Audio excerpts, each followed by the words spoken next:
Hello, good morning, students. How are you? I hope you will be perfectly fine. So, now let's get started.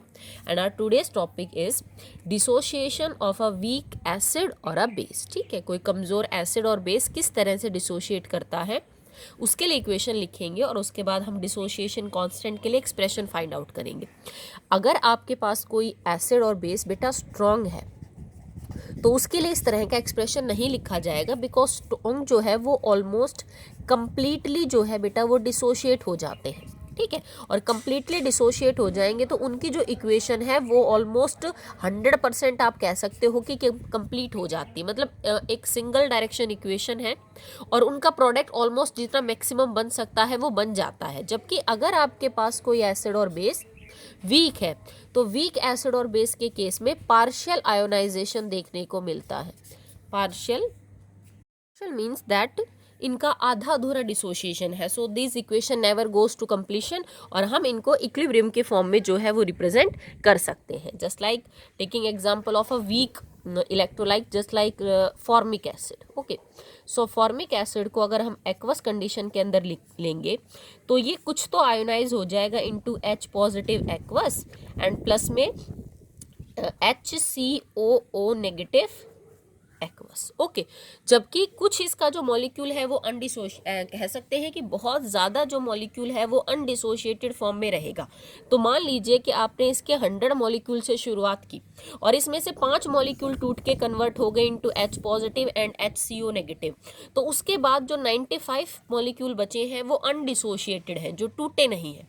इसके बाद अगर एक भी 95 में से कम हुआ, लाइक 94 हुए, तो एक इनमें से आपस में ये दोनों जुड़ के और वापस से मॉलिक्यूल बना देंगे HCOH। There will be a state of equilibrium at that time. Okay, अगर आपके पास कोई कमजोर बेस है लाइक CaOH ट्वाइस, तो ये आयोनाइज हो जाएगा to give Ca2 positive plus में 2OH negative ion.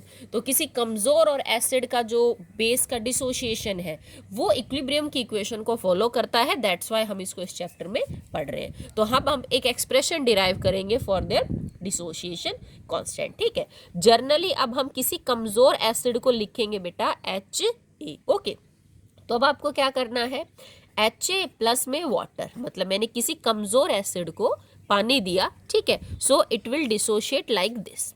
Okay, acid है तो अपने अंदर से H पॉजिटिव रिलीज करेगा।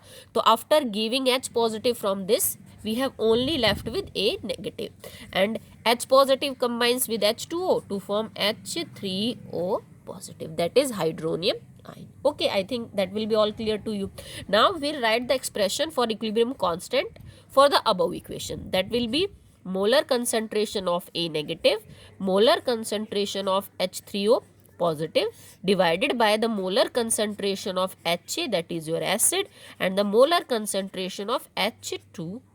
Okay, because in this equation water is like constant, उसकी कंसनट्रेशन पूरी तरह कॉन्स्टेंट है क्योंकि HA बहुत ही कम डिसोशिएट होता है।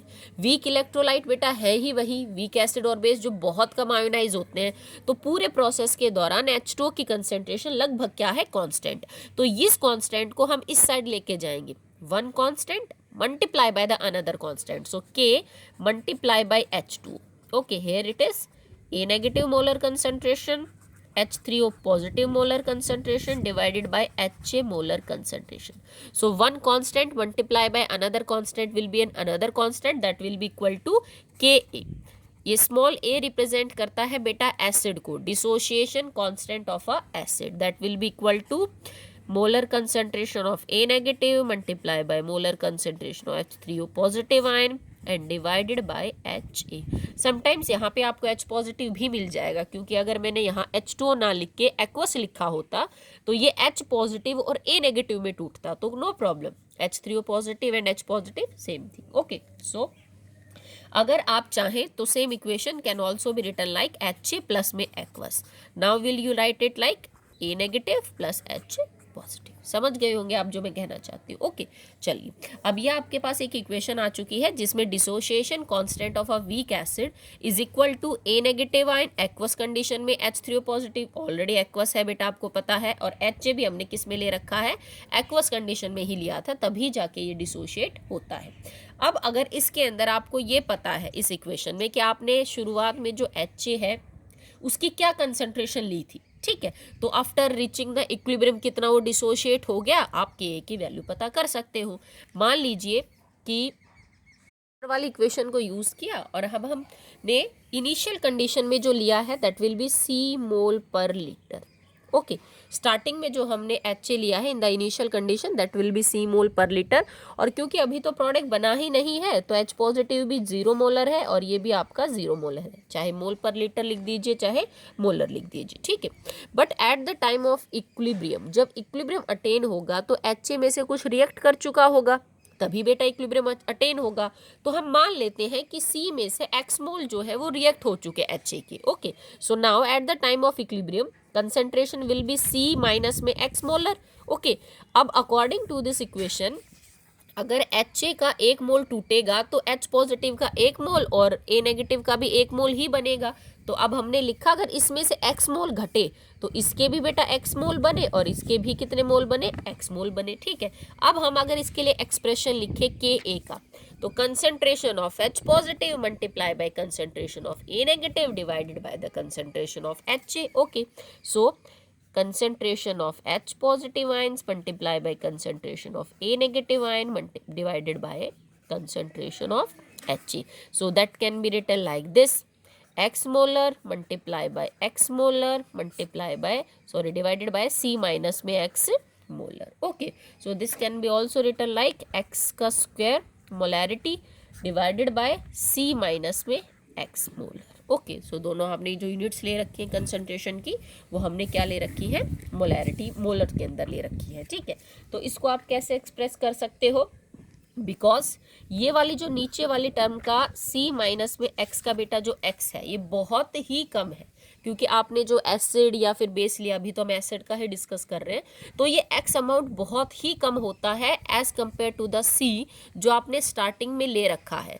तो विद रेस्पेक्ट टू या इन द केस C के सामने आप X को जो है वो ऑलमोस्ट इग्नोर कर सकते हैं नीचे वाली टर्म में से, ठीक है, बिकॉज ये काफ़ी कम होता है, जो मोल टूटे हैं वो बहुत कम होते हैं, तो आप इसको इग्नोर कर सकते हैं। तो equation can be simplified like this: x square divided by C, molarity दोनों की कंसंट्रेशन है कि इक्विलिब्रियम की कंडीशन पे H पॉजिटिव आयन कितने थे, A नेगेटिव आयन कितने थे, डिवाइडेड बाय जो शुरुआत में आपने कंसंट्रेशन ले रखी थी एसिड की वो। यहाँ से अगर आपको ये पता करना है what is the equilibrium concentration of H positive and A negative, तो X can be calculated like under root Ka multiply by C। Ka is the dissociation constant of an acid, कमजोर एसिड जो आपने ले रखा है। Same equation मान लीजिए मुझे किसी बेस के लिए लिखनी हो, कोई कमजोर बेस हो, तो बेटा एक वीक बेस को आप लिखोगे BOH से, because it will give OH negative ion. तो पूरे चैप्टर में अब जब भी हमें किसी कमजोर बेस की बात करनी होगी तो हम BOH नेगेटिव आयन से रिप्रेजेंट करेंगे उसको, और किसी कमजोर एसिड को HA से, ठीक है। तो इसमें आपको कैसे करना है बेटा, सेम इक्वेशन बना लीजिए आप, BOH plus aqueous gets converting into B। अब देखो यहाँ से OH नेगेटिव जाएगा तो बचेगा क्या, B पॉजिटिव एक्वस प्लस में OH नेगेटिव एक्वस, ठीक है। सेम इक्वेशन बना लेंगे, ये C मोल पर लीटर है, ये 0 है, ये 0 है इनिशियल कंडीशन के अंदर। इक्विलिब्रियम के टाइम C माइनस में X हो जाएगा तो ये भी X मोलर और ये भी X मोलर, बिल्कुल सेम इक्वेशन आएगी बेटा।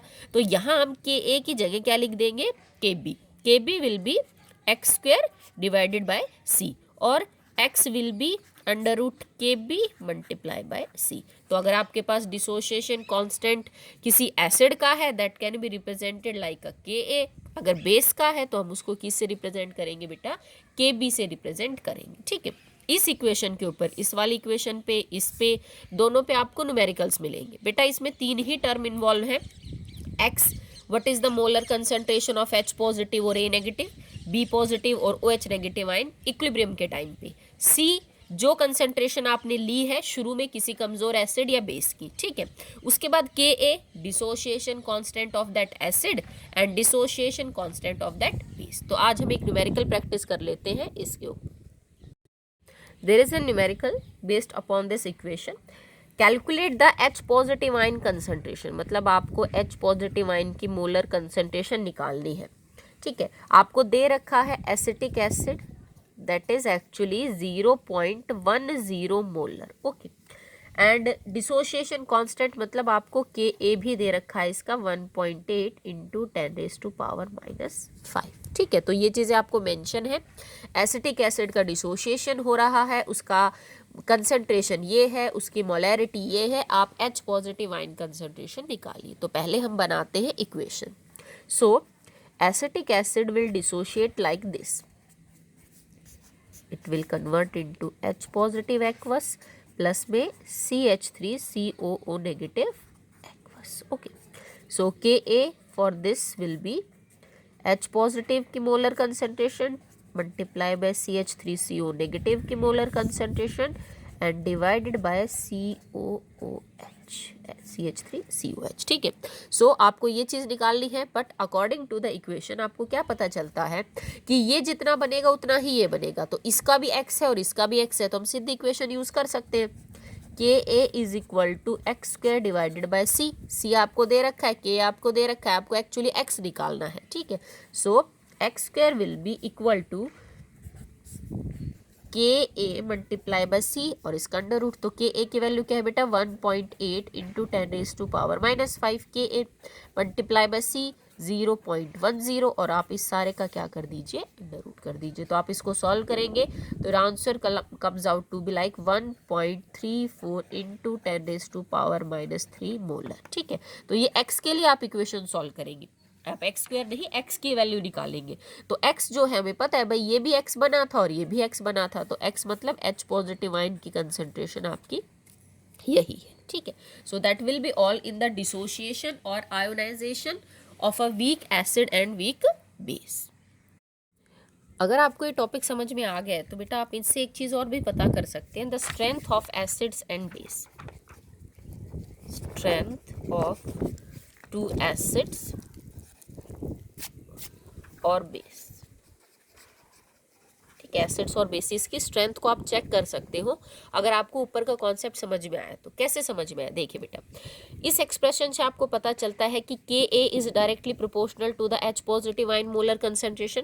अगर ये एक्सप्रेशन में KB के लिए लिखती तो वो डायरेक्टली प्रोपोर्शनल होता Honda OH negative ion concentration. ठीक है, तो एक बात मेरे को समझ में आती है कि KA जितना बड़ा होगा उतना ही ज़्यादा H पॉजिटिव आयन की कंसंट्रेशन ज़्यादा होगी, और KB जितना बड़ा होगा उतना ही OH नेगेटिव आयन की कंसंट्रेशन ज़्यादा होगी। और एक बात आपको क्लियरली पता है कि एसिड वो अच्छा माना जाता है बेटा जिसके अंदर ज़्यादा से ज़्यादा H पॉजिटिव आयन हो, और बेस वो अच्छा या स्ट्रॉन्ग माना जाता है जिसके अंदर ज़्यादा से ज़्यादा क्या हो, OH नेगेटिव आयन हो। Stronger will be the acid, more is the number of H positive ion. Stronger will be the base, more will be the OH negative ion.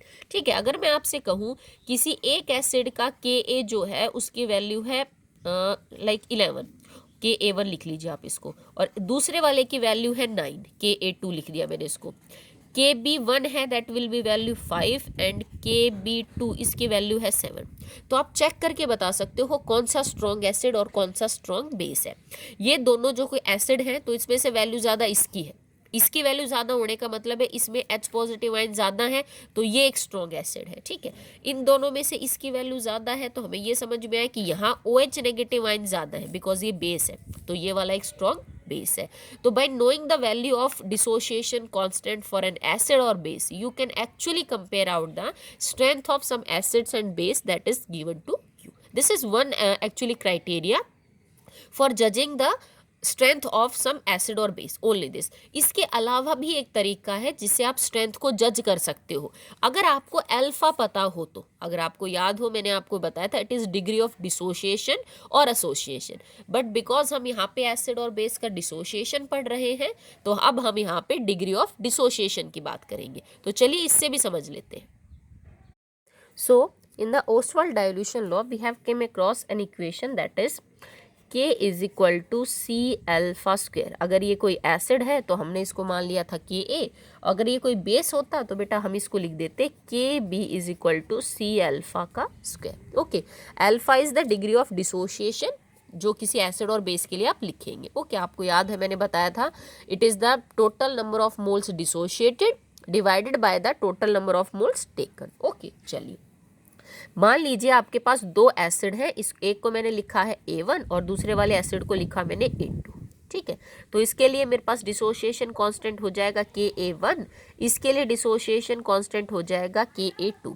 और आप अज्यूम करके चलिए that C is constant. C is constant का मतलब मेरी concentration same है, कि जिन दो एसिड्स को मैं कंपेयर कर रही हूँ बेटा उनकी कंसंट्रेशन सेम हो। अगर मुझे स्ट्रेंथ चेक करनी है कि कौन सा स्ट्रॉन्ग है और कौन सा नहीं है, तो दोनों की कंसंट्रेशन हम सेम लेंगे। दोनों 1 मोलर ले लिए, दोनों 10⁻⁻1 मोलर ले लिए, तो C will be same. Okay, अब दोनों के लिए मैं एक्सप्रेशन लिखती हूँ यही वाला। तो now what will be this, K1 is equal to C तो सेम है ही, तो देन विल बी अल्फा का स्क्वायर, और ये मेरा अल्फा भी मैं इसको 1 लिख देती हूँ कि ये इस एसिड का अल्फा है, ठीक है। तो Ka2 will be C alpha 2 का स्क्वायर हो जाएगा। ओके, अब मेरे को चेक करना है कि इन दोनों में से कौन स्ट्रॉन्ग है कौन वीक है। तो हम क्या करेंगे, अब बिकॉज C तो दोनों में सेम है ही, तो आप इन दोनों को कैसे लिख सकते हो, that alpha 1 divided by alpha 2 that will be equal to under root Ka1 divided by Ka2। आप इसको ऐसे लिख सकते हैं ना, ठीक है। दैट विल बी, आप इधर देख लीजिए इसको, alpha 1 divided by alpha 2 will be equal to under root Ka1 divided by Ka2। मैंने क्या किया बेटा, इन दोनों इक्वेशंस को ऊपर नीचे डिवाइड कर दिया, क्योंकि मुझे चेक करना है एक्चुअली में स्ट्रॉन्ग कौन है, और ये भी चेक करना है कि कौन किससे कितना गुणा स्ट्रॉन्ग है, ठीक है। तो हम इनको आपस में रिलेट कर रहे हैं। तो मैंने इस इक्वेशन को डिवाइड किया तो C से C कट गया। Now it become equal to K alpha 1 divided by alpha 2 is equal to under root Ka1 divided by under root Ka, ठीक है। अब आपको पता है बेटा कि जो डिग्री ऑफ डिसोसिएशन होता है अल्फा, ये किसी भी एसिड की स्ट्रेंथ का मेजरमेंट है। अगर मैं कहती हूँ कि किसी के लिए अल्फा है 0.1 और किसी के लिए अल्फा है 0.2, तो ये वाला एसिड स्ट्रॉन्ग माना जाएगा। क्यों? क्योंकि ये ज़्यादा डिसोशिएट हुआ और ये कम डिसोशिएट हुआ। तो अल्फा आपको सीधा सीधा बता सकता है about the strength of some acid, ठीक है। तो मैं इसकी जगह ये लिख लूँ, it is actually the strength of acid, और इसको मैंने लिख दिया HA। कोई भी एसिड है मैंने इसके नीचे लगा दिया 1। ओके, इसको अल्फा 2 को मैं लिख सकती हूँ actually telling us about the strength of some another acid HA, जिसको मैंने नीचे लिख दिया 2, and that will be equal to under root Ka1 divided by under root Ka2। तो ये आपके पास बेटा फाइनल एक्सप्रेशन है। अगर आपको दो डिफरेंट एसिड्स की स्ट्रेंथ चेक करनी है जिनकी कंसंट्रेशन सेम ले रखी है, तो उनके डिसोसिएशन कांस्टेंट का अंडर रूट आपको क्लियर कट एक्सप्लेनेशन दे देगा कि कौन सा एसिड किससे कितने ज़्यादा गुना जो है वो स्ट्रॉन्ग या फिर वीक है, ठीक है। जैसे मान लीजिए मेरे को दो में कंपेयर करना है, ये वाला केस है मेरा एसिटिक एसिड, और ये वाला केस मान लीजिए मेरा हाइड्रोजन साइनिक एसिड या फिर हाइड्रोजन साइनाइड है। ओके, अब मैंने दोनों को एक कांस्टेंट टेम्परेचर पे और सेम कंसंट्रेशन पे दोनों का Ka चेक किया, तो मेरे को पता चला भाई एसिटिक एसिड का Ka है 1.8 इंटू 10⁻⁻5 और इसका है 4.9 इंटू 10⁻+10। मैंने सॉल्व किया तो मुझे समझ में आया भाई acetic acid divided by HCN is equal to 1.92 into 10⁻2 approximate लिख लगते हैं 192। तो मुझे क्या बात समझ में आई कि acetic acid is equal to 192 multiply by HCN। यही बात समझ में आई ना। तो क्या पता चला कि एसिटिक एसिड कितना अच्छा एसिड है कि अगर मैं HCN की स्ट्रेंथ को 192 से मल्टीप्लाई कर दूं तब जाके वो किसके इक्वल हो जाएगा बेटा, एसिटिक एसिड की स्ट्रेंथ की। या आप ये कह सकते हो कि acetic acid is 192 times stronger than HCl, stronger than HCN। तो अगर आपको इन दोनों की वैल्यू पता है तो यू कैन एक्चुअली टेल कि कौन किससे कितना गुना स्ट्रॉन्गर और वीकर है। Same equation you can apply for a base. I hope clear है। बस Ka की जगह क्या आ जाएगा, K भी आ जाएगा। आपको यहाँ पे स्ट्रेंथ ऑफ बेस 1 BOH1 लिखना पड़ेगा, यहाँ BOH2, यहाँ KB1 यहाँ पे लिखना पड़ेगा KB2, ठीक है। यहाँ पे अल्फा तो सेम रहेगा ही क्योंकि चाहे बेस हो चाहे एसिड हो, तो सेम एक्सप्रेशन आप एक बेस के लिए लिख सकते हो। तो इससे आप एग्जैक्ट पता कर सकते हो that one base from another और वन एसिड फ्रॉम अनदर वो कितना टाइम्स वीकर या फिर कितना times stronger. Okay, that's all और टुडे। बेटा अपनी फेयर कॉपी में अटेम्प्ट करिएगा। क्लियर और दो न्यूमेरिकल थे जिसमें से मैंने एक करवा दिया है, तो एक न्यूमेरिकल आप घर पे कर लेना अपना और यूटी के लिए प्रिपेयर करिएगा बेटे। All the best.